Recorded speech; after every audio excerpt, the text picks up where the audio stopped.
Yo, what up, what up, what up? A lot of things going on today. Um, in this, I'm just going to talk to you guys about uh, love, okay? In terms of relationships and what have you. And I say this because people seem to be so garnered into the physical matter of things that they negate the spiritual things, or they tie the spiritual things to physical matter, which in truth cannot be done.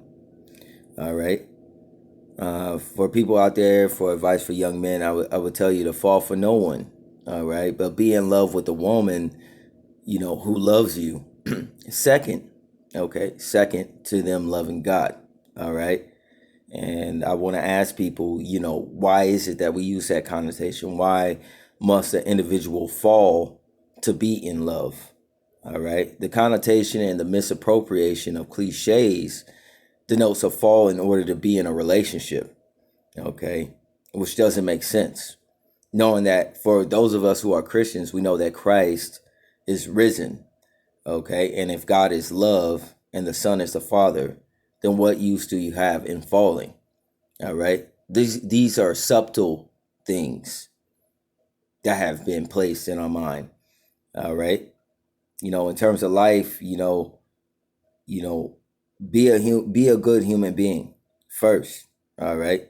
And be in love with, one who respects love, over a race or a tribe. There's a misconnotation of race, but I'm tired of getting into that.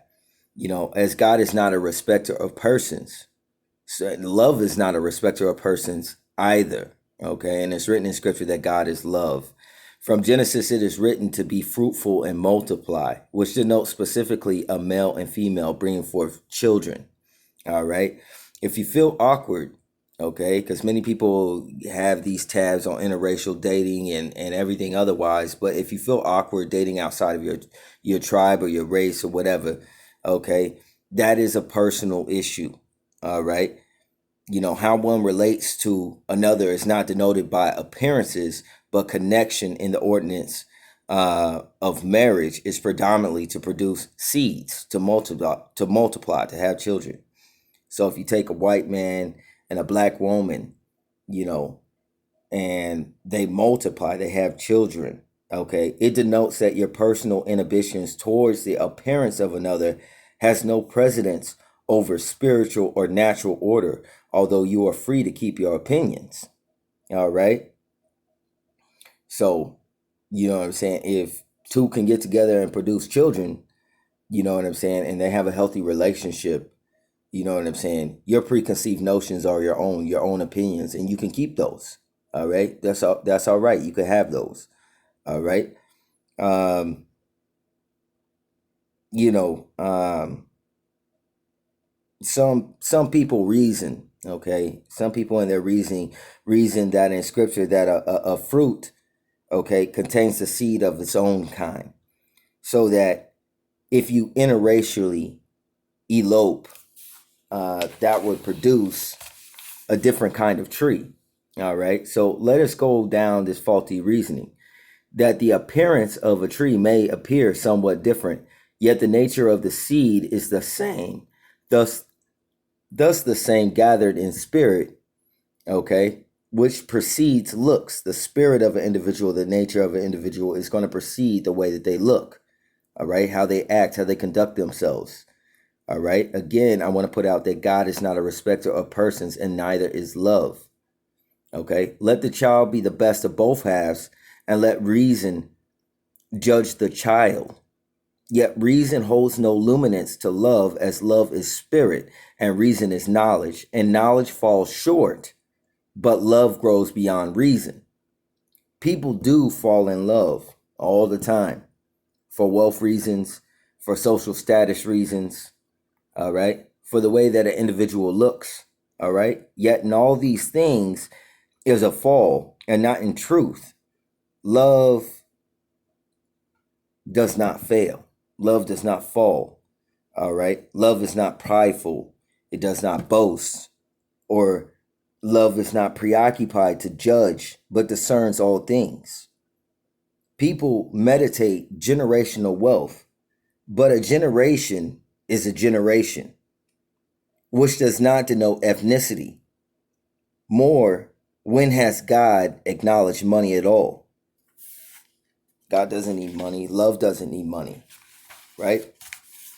Therefore, reason falls short by term generational wealth. Man bears to reason and to dictate the spiritual prowess of love, which can be felt but not controlled. More so, is beyond a feeling, as in truth is not a feeling at all. It is a commitment. Many times it does not feel good to sacrifice, to do things you'd rather not. Therefore, it is not man whom wills love as he does money or tools, but is a tool or instrument to be worked towards a desired effect. Children, let a man judge God and fall faint. Let science measure love. They build rockets which fall short of the skyrocketing divorce rate. Come one, come all, let us reason. By satisfaction, purchase it. Can you purchase satisfaction? Know love by knowledge. Understand it completely. Is that possible? Reason joy. Figure it out. Obtain it. Everything that you sought for that you cannot find. You're constantly reaching. So you cannot know joys either. Try to be a user and use patience. Right? In using patience, many of us grow thin and weary for trying what science dares not.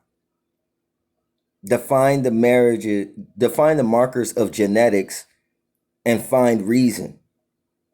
Find opportunity. Reason chances. Come, let us see what man dares. He seeks to be God, yet he knows not himself. Just a reason he himself is God, and reason demise, failure, calamity, and in such things excuses, surprise. Watch them celebrate life at the time of death is that in which the knowledge of man to know life by knowing death. This is ass backwards.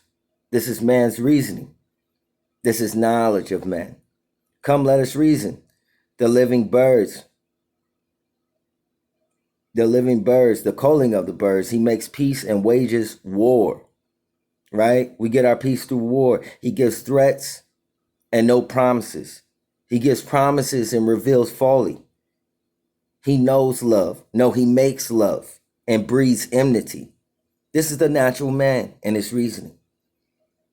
Love can be had, a gift, an opportunity. None of these things by time, under time, does any man make, produce, create. But every man profits of all of these things and conceals glory of life unto ashes, not knowing life, but knowing death. This is man and his reasoning. But in due season does a man reason wisdom. How can he? Come, let us reason. There is man, and man in reason aims to defy time, to fight age and to remit nature. Yet in such things by nature it is natural to man who falls in love, but never natural ever to reason himself, not to ask about God, but to question God, to question if God ever, rather than reason himself, to reason his reasonings, to inquire of God of himself, to know self, in strength to wield faint impulses. All right. To know life he did not create, but merely had a fraction of the process, yet expressing a glory he knows not.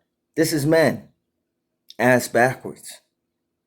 This man knows this, and that man knows that to validate another man. To validate another man's way, we go online, we look at all these man's knowledge and reasoning, none of it steeped from the Bible. To validate ourselves in our way. Why? Yet in their own ways, they're all lost, lest they know Christ. A dark night in the white light of life, a blemish not forsaken, misguided, a little mistaken. This is the natural way of man. Love is a spiritual thing. And no man that is natural can produce love. He can experience it. But yet we want to validate. We want to validate ourselves. We want to stick to our own so-called races and tribes, and that's absolutely fine.